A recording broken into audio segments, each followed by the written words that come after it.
You are very welcome along to the Snap, your American football show here on Off the Ball. We are brought to you in association with the Aer Lingus College Football Classic. Tickets are available now for Northwestern versus Nebraska at the Viva Stadium on August 27, 2022. Get updates on all things American football by signing up to our newsletter, otbsports.com/club gridiron. Time to welcome in my co-host with the mostest, Cian Fahey. Cian, how are things? I'm good. How are you? Happy Christmas, and to you and to everyone else listening. Are we a week early? Are we okay to say that now? It's somewhat preemptive, but I've been doling out a few happy Christmases this week, so I think we have to get into the mood of it. When we start getting into next week territory, I think it's totally fair game. And as we record here, Cian, you will know there's been a slew of cancellations in the Premier League with games being called off left, right and centre. But NFL, for now, as is their wont, ploughs on, and we'll be grateful for all this NFL football next weekend.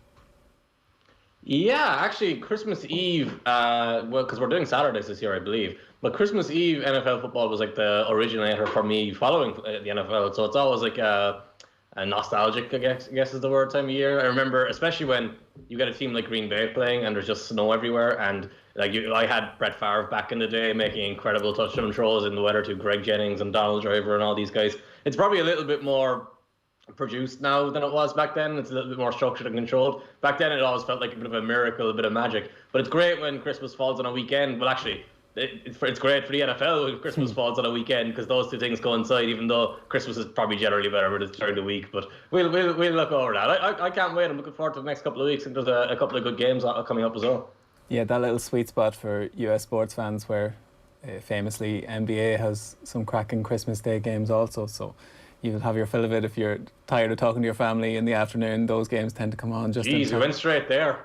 There you go. Listen, I'm only saying what everyone else is thinking. So, but like, it is an interesting one. Like, I remember last year was the Saints and the Vikings, and Alvin Kamara scored like 6 touchdowns or something. So 7, I think it was. 7, yeah. So often these games can be a bit underwhelming, but as you said, there can be signature moments as well. So that's the kind of thing that... To be fair, I was just watching Jamal Charles, I think it was on this day, where he scored 5 touchdowns, I think, and he ran for 200, or caught 200 yards, whatever it was, against the Raiders. And whenever I see that, because you mentioned Alvin Kamara, when Alvin Kamara did that last year, you kind of look at it and you go, Alvin Kamara is so good. Shouldn't he do that every single game? Because when you're watching it, there's no reason for it. It's just Alvin Kamara being amazing. And I don't know, it just came into my head there when you mentioned it. But I was watching Jamal Charles earlier, and my God, I forgot how good Jamal Charles was. Yeah, and the proliferation of the running back position, where they seem so drag and drop, replaceable, where when these lads actually stand out, the likes of Alvin Kamara, and even you think of Ezekiel Elliott in his first season when he was brilliant as a rookie, and obviously Derrick Henry, all these kinds of guys. So to actually stand out at a position which has become a little bit homogenous is quite impressive.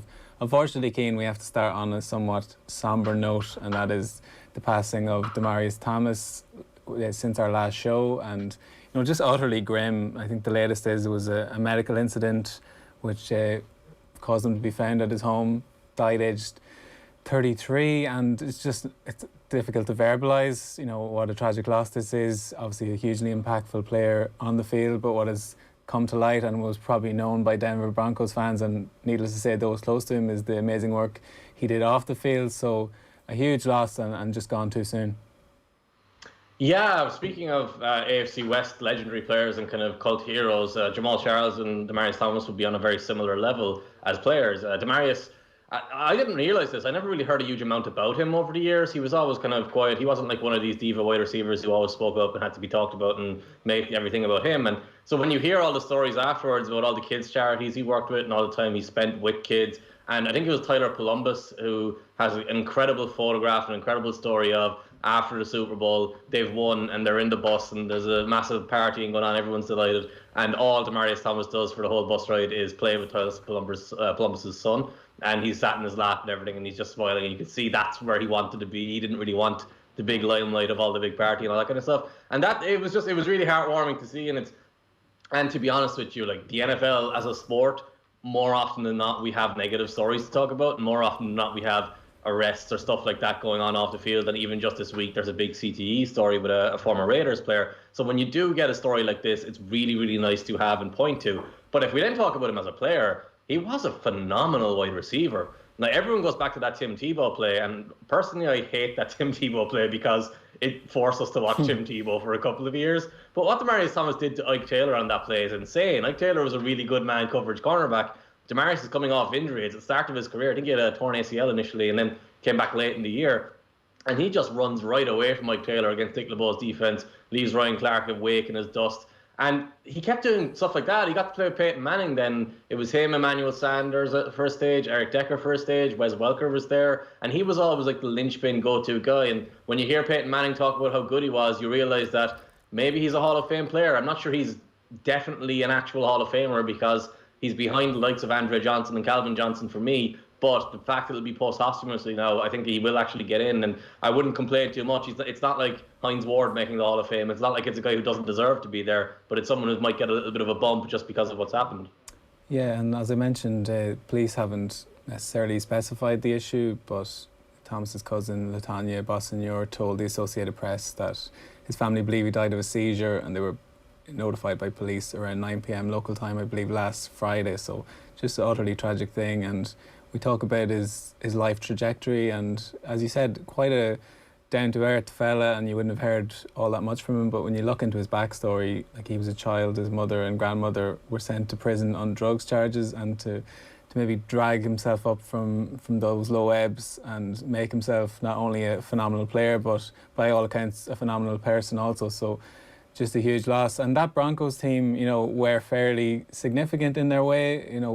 Almost the year before they won the Super Bowl, you remember the unbelievable points tallies they used to put up, and he was a key cog of that. You mentioned some of the names there, and you have Julius Thomas as well, that little tandem. So Peyton Manning has a lot to be thankful for these lads in terms of getting that second Super Bowl ring. Do you remember week one that year? I don't remember. What happened in that week one? Week one of?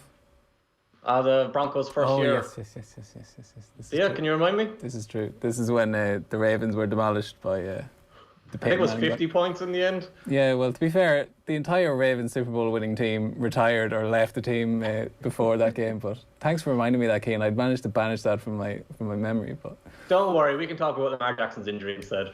But it's funny, like in the end, it was the defense that won the Broncos that Super Bowl, but it was the offense that gave them the platform almost, because Manning was actually pretty decent at the early part of that season. I remember they destroyed the 49ers on a Sunday night game and this kind of thing. So it's just a sad note. Unfortunately, we have to mark Demaryius Thomas's passing. If we move on to what we talked about at the end of last week's show, Cian, and that was our competition game between the Packers and the Bears, and the spread was 12 points. And we got there in the end. The Packers won by 15, but it didn't exactly pan out as we expected. It was quite a topsy-turvy game, especially in that first half.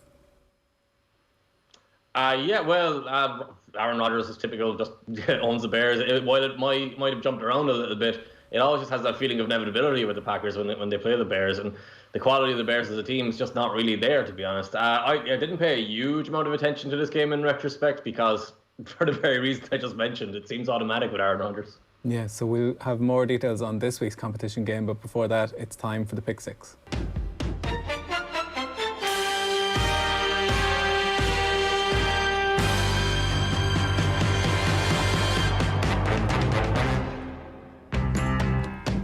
Yeah, a little bit of symmetry to kick us off here, Cian. You'll recall when Urban Meyer got the Jacksonville Jaguars job, our pun of the week was Urban Myth, and I think that myth has been busted here. Like, he's kind of been exposed in the way we kind of framed 12 months ago, and this is an unmitigated disaster. We can go through the laundry list of stuff that has gone wrong in terms of indiscretions, the incident at the bar, the not flying home with his team, the incidents with his coaches and players, and then the more minor stuff like bring Tim Tebow in and the controversy that came with that, or just the brouhaha that came with it needlessly so. Like, he made pre-season, which should be fairly straightforward, a nightmare for those Jags players. So I think they're glad to see the back of him, and as an NFL project, I'm not too sorry to see him go either.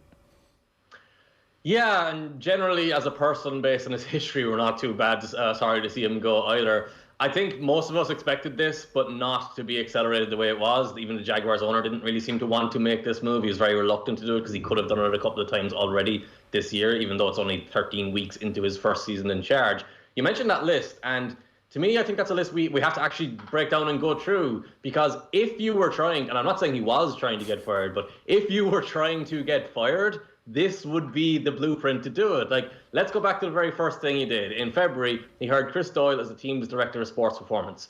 Doyle was accused of making racist comments and belittling players during his time at Iowa, and he resigned before he ever really even started the job. In August, you bring in Tim Tebow from the baseball minor leagues. No one had any interest in Tim Tebow at all. The only real reason Meyer could justify bringing him in is Tebow played for him in college, so they were friends. Tebow came in, tried to play tight end, literally didn't block guys because he didn't know what he was doing. He wasn't close to a college tight end, never mind an NFL tight end. He spent a first-round pick on Travis Etienne out of Clemson, so he added him to his offense. An offense where the only strength they had was running back. Etienne came in as a running back, would have just caused problems with James Robinson, but he actually got injured in the preseason, so they got nothing from that pick regardless. But then, even with Etienne gone, they still had problems with Robinson. For whatever reason, Urban Meyer did not like Robinson and did not get along with Robinson and stopped using him at different times for seemingly no reason. He preferred Carlos Hyde, another former player of his in college, and he forced him into games even when it was made more sense for Robinson to play. There was problems on the sideline of how he handled that. After he drafted Etienne, he literally came out and said, we wanted Kadarius Toney, who the New York Giants took. And you're like, you just brought a guy into your team and you're telling him that you didn't actually want him, you wanted another guy ahead of you. That happens every single year. Nobody ever says it because you can't. That's not how you manage a work environment. Moving on then into August again, he publicly, again, another public comment, he said, we made decisions based on the vaccine status of players. NFL wasn't okay with this, straight away investigation into it. I imagine most teams make decisions like that, but they didn't come out and say it because you obviously can't just come out and say it. Still in the preseason, he held a quarterback competition between Trevor Lawrence, the number one pick, the generational prospect that they were rebuilding the whole team around, with Gardner Minshew. That means half of Trevor Lawrence's snaps are going to Gardner Minshew. You can justify that if you're going to say, everything's a competition and Minshew will be our backup and he'll be valuable. But then they traded Gardner Minshew. So he threw away 50% of his preparation snaps for Lawrence for no good reason.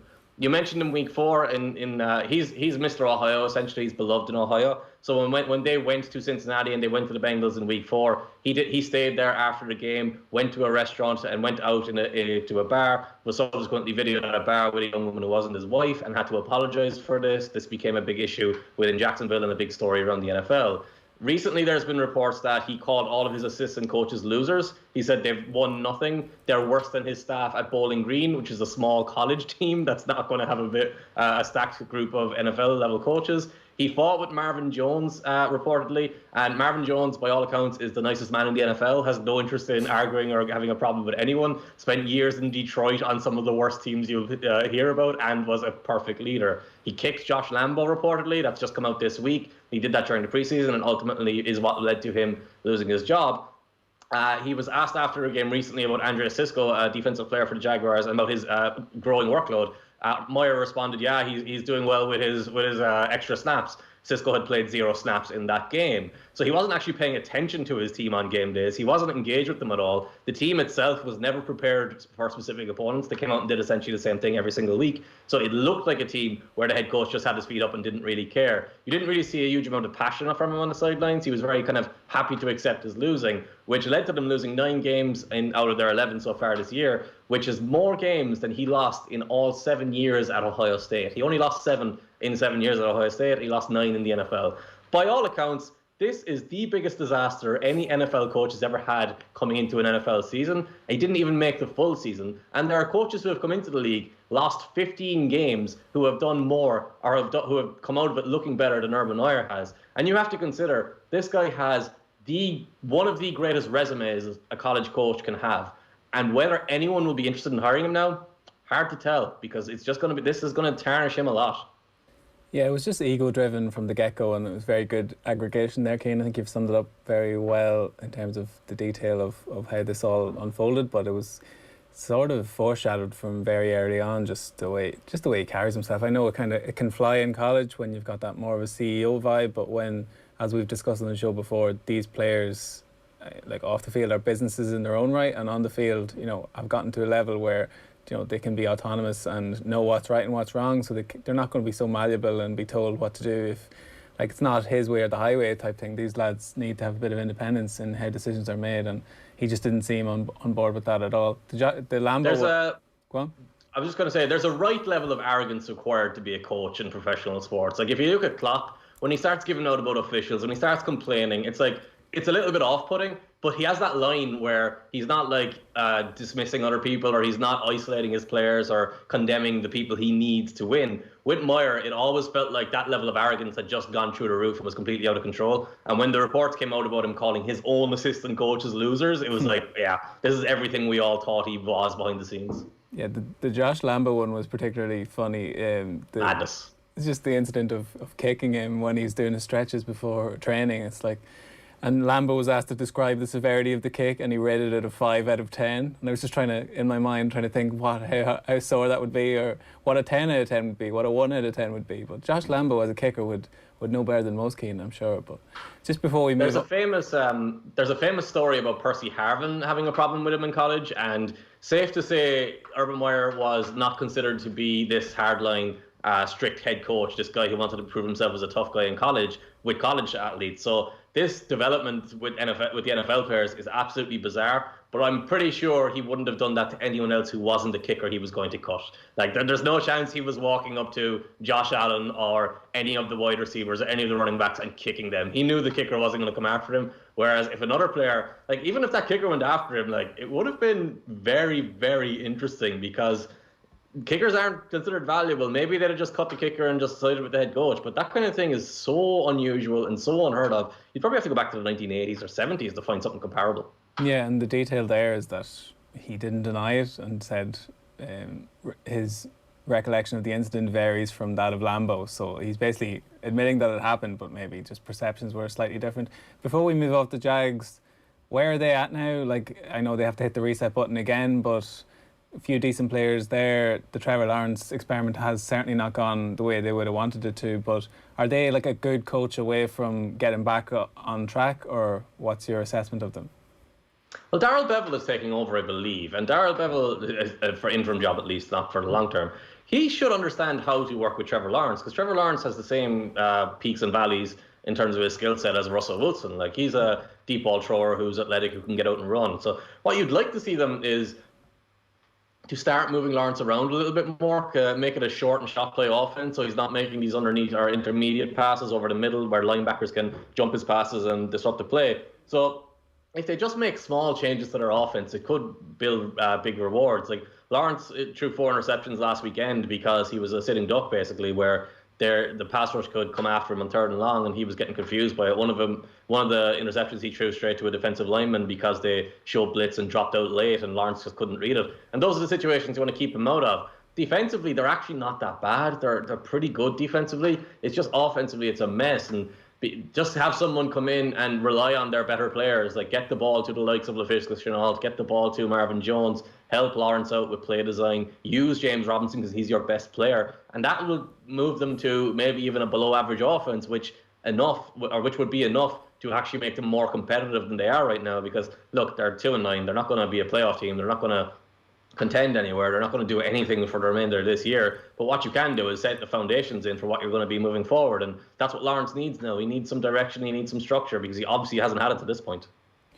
On to number 2 in the pick 6, and the LA Rams showing signs of life, Cian, and evidence once more that this is a very long season and we can't jump to any conclusions because teams have, as you said, peaks and valleys. And the Rams have seemingly found their groove again. I know it's only one game, but a decent win over one of the top-ranked teams in the whole NFL, and most pointedly a nice showing from Cooper Kupp, who's on a bit of a trend-setting run at the moment, on course to be a Triple Crown wide receiver this campaign, and also Odell Beckham showing signs of life. Granted, we'll get to his COVID status in a moment, but just in terms of what the Rams showed up against Arizona is quite impressive. Yeah, I think the Rams have had such an up and down roller coaster type of season. Like, those 3 losses in a row before the Jaguars game 2 weeks ago, that really kind of dampened the expectations and took away the optimism. Von Miller, the trade, hasn't really done anything for them yet. They lost Robert Woods, which was huge. But the setup of the team and the consistency of the team, when you think about it, like, Matthew Stafford is who he is, and he's going to make these horrible mistakes. He's going to hold you back. But what you saw last week against the Cardinals is they also have this level of talent, even without Jalen Ramsey in that game. They have this level of talent there where they can compete with anyone, and on their day, they will be able to beat anyone. And Odell is now a part of that because his touchdown was a slant on the backside when he was isolated on the narrow side of the field. The defense blitzed, so he was left one-on-one. And if he's one-on-one, it's an immediate touchdown for Stafford, and it's an easy play for him to make. It's not the same as having Calvin Johnson in his prime years and years ago, because you can't just throw the ball up in the air. But it's essentially the same impact for the quarterback because his read becomes so much easier because Odell's right there. And then Cooper Kupp during that game against the Cardinals was everywhere. He lined up in the slot, he lined up out wide, he lined up in the backfield, he caught a couple of passes over the middle, would run option routes underneath, was running deeper routes. And then you also had Beckham breaking off a huge play on a mesh design where the play was purposely called to get him into space underneath. He turns upfield and sprints for a huge gain. You're just seeing the level of athleticism in both of those receivers, and then what McVay can get out of Stafford on their good days and on their good plays. The talent is definitely there, and I know that's kind of an obvious thing based on everything we've knew coming into the season, but we haven't seen it often enough, and we haven't seen it against the better teams at any point this year prior to last week. So it was a really important game for them, a really uplifting game for them, especially because Darrell Henderson was out as well. So you've got like Sony Michel coming out of the backfield, who is a fine runner, but he's not explosive at all. So they have Tyler Higbee, a tight end, who doesn't really have any explosiveness either. So they needed Van Jefferson, they needed Odell Beckham, and they needed Cooper Kupp to have those big games that they had. So at the very least, they're a really interesting and kind of fun, exciting team. You're going to get some drama in them from the playoffs, no matter who they're playing. Yeah, and just on Kupp, just to dig into the stats a little bit. So I mentioned his Triple Crown status. The last person to lead these categories by the end of the season was Steve Smith in 2005. So just the numbers are 113 receptions. That's first in the NFL. 1,489 receiving yards, also first in the NFL, and he tops the NFL in touchdown receptions with 12. So I know it's a fun one to debate who the best wide receiver in the league is. Like Devontae Adams has missed time, and we'll get on to DeAndre Hopkins in a moment. But it's hard to argue that Cooper Kupp's got himself in that conversation. He's arguably the number one at the moment. He's not to me, and the reason for it is very simple. He gets an awful lot of help that other receivers don't get. Sean McVay has so many plays that are designed to get him open, and this isn't to devalue him as a player. It's just I always remember this with Colin Kaepernick. When Colin Kaepernick had a great start to his career, I was kind of sat there going, he's not as good as all the hype is, because of the way the offense was set up, it was perfect to him, and he was playing at this certain level that expanded his stats and emphasized his positives and took away his negatives.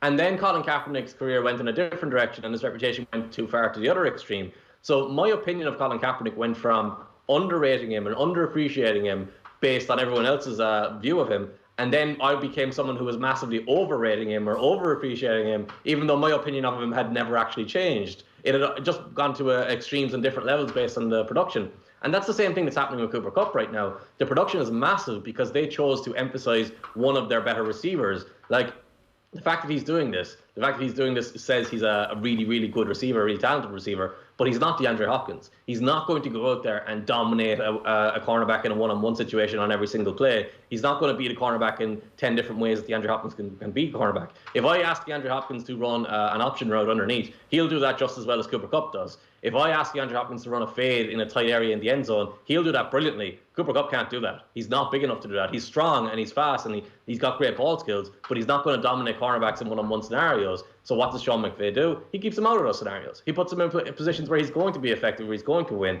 So it's not really even a criticism. It's just a context of his performances. And the other aspect of this is these records are now all meaningless because we've got an extra regular season game. I feel like those guys who we used to talk about in 1972 when the season was 12 years or the season was 12 games long, and they don't respect any of the records from the last 20 years because there's an extra 4 games. Now I'm like, yeah, but it used to be 16 games. So if he breaks the record this year, now we'll just be lying to ourselves about what really happened. Either way, I think he's having a great season. I think he's a really talented receiver, and this will probably be the best season of his career, which isn't exactly a problem because it's a great season. But I just can't put him, like, there's a list of wide receivers who are more talented and more effective than he is. Even though he's still outstanding. Yeah, I suppose if you're looking through the fantasy football prism and he's the guy getting all the numbers, it's an easy one to fall into and pedestal him up there. But like, if he's not number one, he's certainly in the mix, and I don't think when he came into the NFL he would have been pegged for those heady heights. But we should mention... Well, here's a great one for you. Here's a great question for you. Who would you prefer to have in your team, Stephon Diggs or Cooper Kupp?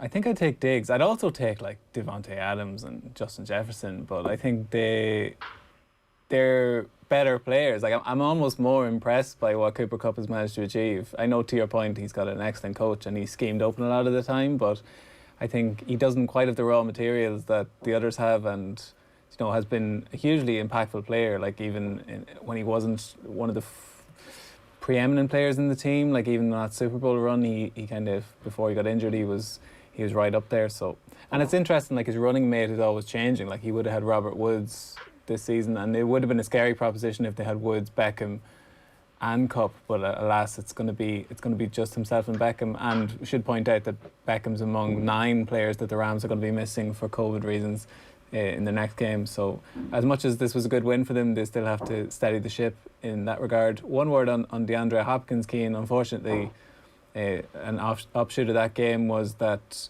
he's going to miss 6 weeks, they're thinking. So he's going to have knee surgery, and 6 weeks is the prospective time he's going to be out, which would mean, short of making a Super Bowl, we're probably not going to see him again this season, which is a shame because the Cardinals had a really good thing going there and injuries have just hurt them this year. Yeah, I think he probably will be back for the divisional round. Would he? You're probably right. Either way, it's just a horrible thing, especially knee injuries like this, because we say 6 weeks, but since it's 6 weeks, I assume there's a meniscus damage or a cartilage damage involved in this, and because of surgery, that's more than likely what it is, which means the 6 weeks isn't the major issue. It's the longer aspect of it, the longer term aspect of it, and which means if you start slowing guys down, like guys like Anquan Bolden and Larry Fitzgerald, we saw what they were like over the second half of their careers. Still very effective receivers, but definitely a step slower than what they were earlier in the year. Look at Odell. Odell's still a step slower than he was before his ACL tear, and that's because of that cartilage and meniscus damage that he would have suffered. So it's concerning for me more for the long term than it is for this year. But if we do look at it just in the context of this year, I think the Cardinals were the best chance of us having a truly great team this year. And then all those injuries just completely derailed the season. We thought they were going to come back and be hot now for the remainder of the year. But now you're looking at Christian Kirk, you're looking at AJ Green, you're looking at Rondale Moore, and James Conner has been fantastic. So that's still a really, really good team. But you do feel like without DeAndre Hopkins, there's just an edge there that they'll be missing that other teams will have. Like if they go against the Bucs and you're facing Mike Evans, Chris Godwin, Rob Gronkowski and Leonard Fournette, like suddenly they've got that one extra weapon that you don't have. Yeah, and speaking of, we'll move on to number 3 in the pick 6, and among that galaxy of stars, my guy, Rashad Perryman, shining brightest of all, Cian, getting the key touchdown at the end, and obviously only afforded this opportunity because Antonio Brown was being Antonio Brown, and the Bucs have some decisions to make in terms of how they're going to manage their roster and accommodate all these guys, because who can you really trust down the stretch? I know Brown came up big for them in the Super Bowl, but he's just such an unreliable piece of this jigsaw where you just can't be sure he's going to not do something stupid off the field and jeopardise matters. But odd that Perryman shone up ultimately in what was an enthralling game between the Bills and the Bucs. What were your main takeaways from that one?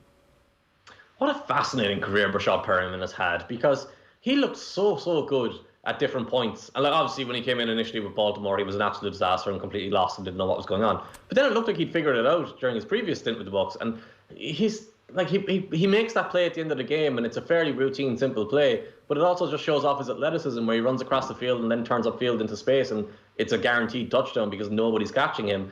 It's another weapon where he's not as good as Antonio Brown. He's nowhere near as good as Antonio Brown. But if you put him on a field as your 4th or 5th receiver, you're probably going to get the same impact that you'd get as having Antonio Brown there, because he'll do the same with those 3 or 4 passes that are there. The only difference is with Antonio Brown there, Brady can go to Brown 15 times if he wants to. You can't really go to Perriman 15 times if you want to. So it does take away from their dynamism a little bit. But from that game specifically, fascinating game, because it looked like, for all intents and purposes, it was another game where the Bills get their shortcomings showed up against a good team. In the first half, they were decimated and destroyed, really. And Josh Allen was making mistakes, but Josh Allen was also the whole offense, because they just did not run the ball at all. Like literally the first time a team has not run the ball with a running back in 40 years or whatever it was. But even then, like, if you make that change, maybe that helps a little bit. But it just did feel like you were watching a team that was a different class. Like the Buccaneers were just that level ahead of the Bills in terms of their cohesion, in terms of everything they were doing. And I know the Bills came back in the 4th quarter and they almost pulled off an incredible comeback. But it felt like the Bucs are just kind of shooting themselves in the foot a little bit there too. It became a little bit more passive on defense. They sat back a little bit more. Offensively, they were a little bit reckless with what they were doing and trying to run out the clock. So I think if you replayed that game a couple of more times, this would probably be the closest the Bills would get. With that said, like it's rare a quarterback can be asked to drop back and throw exclusively, and Josh Allen did relatively well when you consider the whole game. When you consider the first half alone, it was not good. But like, if the Bills come back in with a better game plan, with a smarter game plan, and you get the right breaks on a given day, then yeah, maybe they can turn up and win this team. Fortunately for them, the AFC looks like it's going to be an easier path than the NFC, so they might not have to play a team of this caliber again the remainder of the year. Yeah, like a lot of people you'll find we're picking this as the Super Bowl matchup, and I don't think could be a huge amount of confidence in either team necessarily getting there. Maybe a bit premature to dismiss the Bucs, but to me the Bucs just look bored, like they're just waiting for the playoffs, you know, much like last year where they kind of, I know they've hit probably better heights in this regular season than last, but you know, I just think they want to get into the meat of it now and get into the postseason and really show their stuff. And I think that ultimately will be what happens. They're still probably the team to beat in the NFC. On to number 4 in the pick 6. And our guy Justin Herbert, Cian, who's gone a little bit quiet. We were giving the Chargers the big sell in the early parts of the season, saying they're possibly the best team in the league, and he's one of the most incredible rookies last year to hit the NFL at the quarterback position and seamlessly into his sophomore year. And then they hit the skids a little bit, you know, injuries as has happened to most teams, and also just bad decision making on the field. And he probably was making forcing throws that he's well capable of making, but ones that maybe veteran quarterbacks would decide against. But then he came roaring back with one of the most eye-catching touchdowns of recent years, that unbelievable bomb against the Giants. So are we back on track with Justin Herbert? It seems like it, doesn't it? But the last time we were here, they suddenly collapsed and betrayed us. So let's not get too excited, because maybe we're the curse. But the Bengals went the opposite direction as well. So that game that we talked about a couple of weeks ago being a crossroads for both of these teams, it looks like it's been true, because the Bengals are lost to the 49ers in overtime, and whereas the Chargers have looked pretty good the last couple of weeks. I think Herbert is just so good, and I said it last week and wrote about it 2 weeks ago. They are the biggest threat to the Patriots in the AFC. When everything clicks with them, it's outstanding. It's a hard one to explain, because it feels like they're a team where it's not like there's one flaw. Like, you can go back and point to, hey, this offensive lineman's really bad, and when he plays badly, everything else falls apart. It's not like that. It seems to be just a disjointed element or a cohesiveness that's lacking in some games. And when it's there, they're phenomenal. When it's there, they'll destroy teams like the Giants, and they'll beat good teams in playoff scenarios. So I'm still very excited about them. Derwin James needs to be healthy on defense, though. They need Joey Bosa the same. He's been dealing with different issues over the last couple of weeks. If those guys are there on defense and Herbert's playing well and Keenan Allen's getting open, then they're a really hard team to stop. So I'd be really excited about watching them at least. How good they'll be and how far they'll go, I'm not sure. But they're another team where, similar to the Rams, they have every single ability to beat anyone they come up against. So Endicott can be quite happy about my recommendation for him as a team to follow at the start of the year. And if that was one of the throws of the season last week, we've got one of the games of the season this evening where the rejuvenated Chiefs take on the Chargers. What's your assessment on that? We know it's a massive game, but who are you leaning towards? Okay, let's maybe try and pull myself back here, because it was the Raiders, and they basically beat the Raiders 90-20 over their 2 games this year, I think it was. But the Chiefs last week looked like Chiefs for the first time in a while. It actually looked like a real threat, and I know they've been winning games, but last week it felt like Patrick Mahomes was back to being the guy who scares you and intimidates you, and he hasn't been that guy for a while. And Travis Kelce and Tyreek Hill were involved, and the running game was pretty good, and they had that rounded performance. Like, I don't know where the numbers really there are reflective, but the numbers are so misleading in week to week during a regular season. But either way, it feels like they're turning the corner at the right time offensively, but more importantly, the defense there has come together. Like, Chris Jones has woken up. Frank Clark is showing some signs of life again. The linebackers there, like Willie Gay, are making plays. L'Jarius Sneed in the secondary. There's a lot of quality in that team, and they've walked through the first half of the season, and now is the time when you need to start ratcheting it up. You need to start getting into gear, showing that little bit of intensity and accuracy that wasn't there before in advance of the playoffs. And the Chiefs look like they're setting themselves up to do that. So maybe we could be on course for a pretty great playoff picture in the AFC, even if it's not the highest of quality. It could be the greatest of drama and excitement. Yeah, and like, it's opening up for them. We kind of dismissed them a couple of months ago, maybe a couple of weeks ago, but as you said, the AFC, a bit of a smoother path for these teams to find their feet, and tonight is such a crunch game in that regard, because it's not must win, but it would make a huge statement for LA to win at home, and also the Chiefs can really Copperfast and the fact that they're back on track with a win there too. So it'll be interesting, not necessarily determining the prospects of the teams long term, but I think it'll be a good indicator of where they might be going. On to number 5 in the pick 6, and Dak Prescott, who, again, bearing out how topsy-turvy this season has been, was on, I would say, an MVP projection in the early going and has fallen some way off that now. I know he's had injuries, and to be honest, I don't think he was ever fully healthy off the back of the injury that put him out last year. But I think those within Dallas were saying he's in a bit of a slump, and to use that word about your own quarterback is indicative enough. And while they're still winning games and, quite comfortable in that division, there are reasons to be a bit concerned about what Prescott's going to deliver the rest of the season. Yeah, well, he hasn't been fully healthy all year, I don't think. But more importantly, just as importantly, neither have his wide receivers been fully healthy together all year. Like, Michael Gallup missed like a month. CeeDee Lamb and Amari Cooper have played hurt at different times over the year. So and obviously Ezekiel Elliott isn't fully healthy. Tony Pollard is dealing with plantar fascia, so he missed last week as well. So the running backs are included in this. So the whole offense there has just been a little bit out of sync, and that's caused problems. But the biggest thing last week was, sometimes the NFL camera operators get lucky. They have the perfect angle for the perfect play call. And at the end of the game, the Cowboys are running out the clock. They're trying to just quietly end this game and put it away. And Washington need a turnover, but there's no reason for the Cowboys to do anything risky, so there's no way that they're going to get a turnover. And Dak bootlegs out, the camera flips so it's behind him, and you can see it coming. And if you're watching it, if you're watching the defense and you're not looking at the quarterback, you see the wide receiver or the tight end flash open over the middle of the field, but you also see the linebacker who's rolling underneath him. And you're like, oh yeah, that looks open to someone who doesn't follow football, thinks that's wide open. But an NFL quarterback looks at that and goes, oh yeah, if I throw this ball, it's getting picked.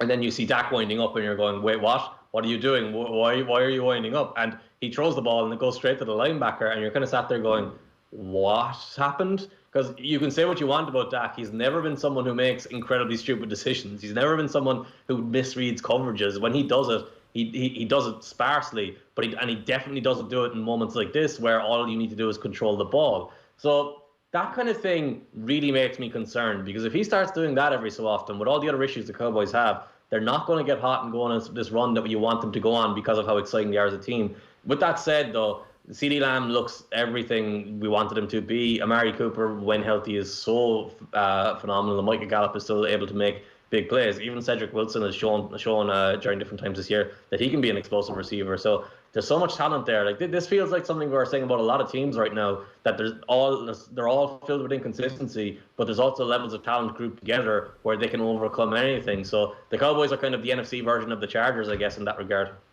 And last but not least, speaking of inconsistency, it's probably more the fact that the Browns have been consistently mediocre, but in a division where the AFC North, seemingly nobody wants to win this, and teams keep losing and winning when they shouldn't and losing when they shouldn't, it's kind of a good summation of where they're at. And the Browns somehow find themselves in the mix-up here to possibly sneak this division after just about holding on against the Ravens last weekend, but notably Baker Mayfield is out with COVID this week, and also Kevin Stefanski is out of the picture once more. So I don't know about the Stefanski one is obviously significant, but the way Baker Mayfield's playing, clearly injured, I wouldn't be surprised if maybe Case Keenum gives them a little bit of an uptick if he can take the field this weekend. Yeah, what a mess of a division. Like, every quarterback's hurt, every player's hurt, and people are out with COVID. It's the AFC North is kind of living up to its reputation, or not its reputation, but its history of being drama-filled. Case Keenum is a fine quarterback for a backup. He's going to come in, he'll make some mistakes, but he's got this aggressive mindset that might fit perfectly with this offense, because they'll just put everything on Nick Chubb, and they'll ask Nick Chubb to carry the offense, and then Keenum can come off those bootlegs and hit deep shots downfield. The challenge for the Browns is really that they don't have anyone who can get open downfield. Jarvis Landry made a couple of plays last week. He can make plays underneath, but Donovan Peoples-Jones can only get open deep if you scheme him open. He's not going to beat a receiver one-on-one. He's not going to beat a cornerback one-on-one the way an Odell Beckham would have. So it's a limited offense, but it's in a division where you're kind of full of limited offenses, and the team there that's the most well-rounded, that should be the best right now and the healthiest, is the Bengals. But as I mentioned previously, they lost to the 49ers last week, so you just don't know what you're getting from them. Whereas the other three teams at least have the excuse of, we're all banged up, our biggest players are injured or old or in decline. So it's a fascinating division, and if Lamar Jackson is healthy enough to play and be effective, you think the Ravens should still be the team that is the best there, but who knows what's going to happen now, because no Raven has been healthy all year. That's it. I think the word on Lamar Jackson, he's still day-to-day for the moment, so I'd say it's still quite unlikely he'll take the field. And to be honest, they're playing the Packers, they're going to lose regardless, so it might be better to just sit him out and try and get him healthy for the latter part of the season. Every week, listeners to The Snap are in with a chance of winning some co-branded beanies and merch. To enter, simply select the winner in our game of the week. This time it's the New England Patriots at Indianapolis, and I was somewhat surprised, Cian. The Colts are favoured in this game by 2.5 points. The listeners can send their picks to us at Off the Ball using the hashtag OTB Snap, but I think the Patriots getting 2.5 points, I think you'd have to go with them, no? Yeah, I mean, what's there even to say here? They've got the better coach. They've got I would say they've got the better quarterback. I mean, the only real fear here is Jonathan Taylor going off, but Bill Belichick has plenty of run stoppers and he knows how to stop a running game. So yeah, I mean, give me the Patriots and the points. We already did this with the Bills last week, and even though or 2 weeks ago, even though that game was a crazy one in a storm, it still kind of played out to what you expect, where the coaching staff had a bigger impact and they won the game. So I'll take the Patriots. Yeah, and Tom Brady's not there anymore, but Bill Belichick still loves beating the Colts, and Deflategate still looms large, and they're going to want to stick it to them again. So I think the Patriots will just about get over the line. If you disagree or agree, get on to us. As I said, send your pick to us at Off the Ball using the hashtag OTB Snap. That's another show in the books. We'll chat to you next week.